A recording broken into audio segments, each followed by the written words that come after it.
জাকাত এমনই একটা জিনিস, আমরা যদি দেখতে পাই তাহলে আল্লাহ রাব্বুল আলামিন আমাদের ইসলামের যে প্রধান 5টা স্তম্ভ, সেটাই হচ্ছে কালেমা বা ঈমান, নামাজ, রোজা, হজ, জাকাত।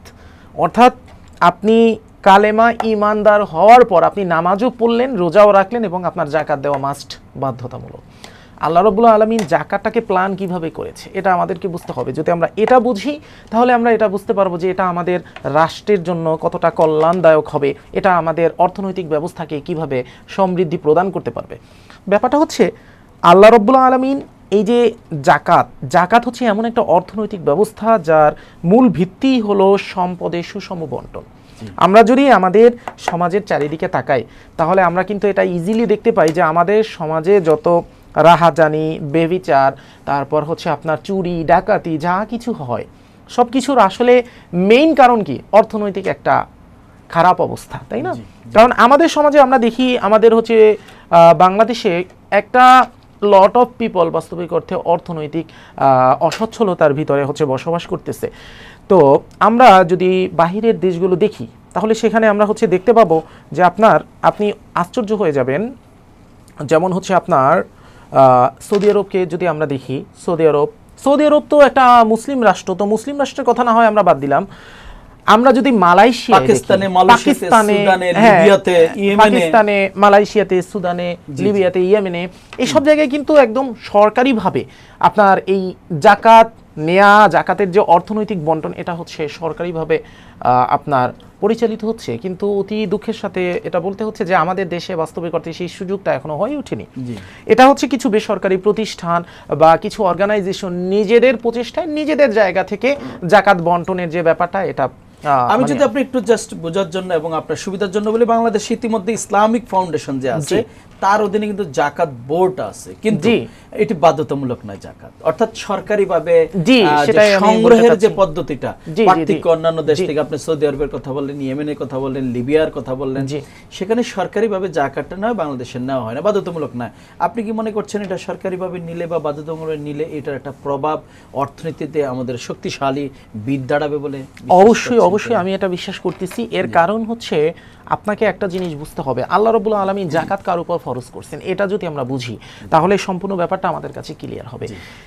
যে একজন ব্যক্তির নেশাব পরিমাণের সম্পদের যদি সে মালিক হয় তাহলে সে 2.5% জাকাত দিবে। তো এই নেশাব পরিমাণ সম্পদটা কখন? যেটা তার সঞ্চিত সম্পদ, অর্থাৎ যেই সম্পদটা সে বর্তমানে ইউজ করতেছে না, যেটা তার জীবন ধারণের জন্য সে ইউজ করতেছে না কিন্তু তার কাছে সঞ্চিত আছে, এরকম সম্পদের 2.5% যদি সে দেয় তাহলে সেটা হচ্ছে আমাদের রাষ্ট্রে বা আমাদের রাষ্ট্রের যারা হতদরিদ্র মানুষ আছে, যারা হচ্ছে গরিব আছে, তারা হচ্ছে এটা এই অধিকারটা তাদের আছে যে তারা এই জাকাতের টাকাটা পাবে এবং এটার মাধ্যমে হচ্ছে তাদের অর্থনৈতিক ব্যবস্থাটা সচল হবে। আপনি একটা জিনিস চিন্তা করেন, আমাদের বাংলাদেশে যদি আমরা কর প্রদান করি না, তো এই যে কর প্রদান করি এটা কিন্তু সরকারিভাবে আমাদের মানে প্রতিষ্ঠিত, এটা আমাদের দিতেই হবে। মানুষ চাক আর না চাক তার কিন্তু কর দিতে হবে এবং এই কর দেওয়ার মাধ্যমে কিন্তু আমাদের সব সরকারি প্রতিষ্ঠানগুলো পরিচালিত হচ্ছে, তাই না?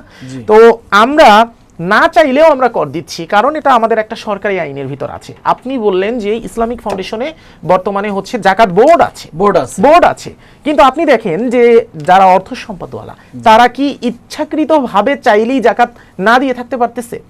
যদি সরকার এরকম কোনো আইন করে যে না জাকাত বাধ্যতামূলক দিতে হবে তাহলে সম্পদওয়ালারা করের মতো চাক আর না চাক সে জাকাত দিবেই। এখন আমার বোর্ড আছে, ব্যাপারটা হচ্ছে এমন যে আমি একটা ঘর সাজিয়ে রাখলাম, সেখানে আমি রান্নাঘর সাজিয়ে রাখলাম, খাবার টাবার সব এনে আমি সেখানে রাখলাম, কিন্তু রান্না করে আমি খেলাম না।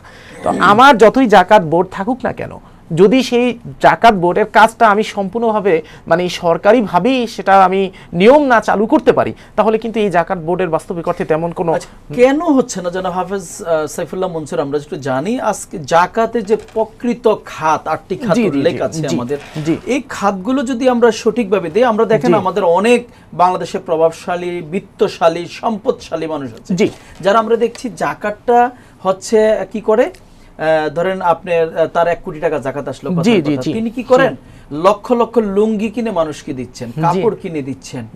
এতে করে জাকাতের যে প্রকৃত অর্থ, অর্থাৎ আপনি যাকে বছর জাকাত দিবেন আগামী বছর তিনি জাকাত পেয়ে আগামী বছর তিনি যেন জাকাত দিতে পারেন, প্রকৃত অর্থ এটা।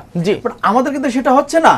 আমরা লুঙ্গি দিচ্ছি, লক্ষ লক্ষ লুঙ্গি, কিয়ামত পর্যন্ত যদি লুঙ্গি দেওয়া হয় এই ব্যক্তিকে জাকাত কখনো দিতে পারবে? কখনোই দিতে পারবে না। এই বিষয়ে আমাদের সরকারের করণীয় কি বা আমাদের সীমাবদ্ধতা কি?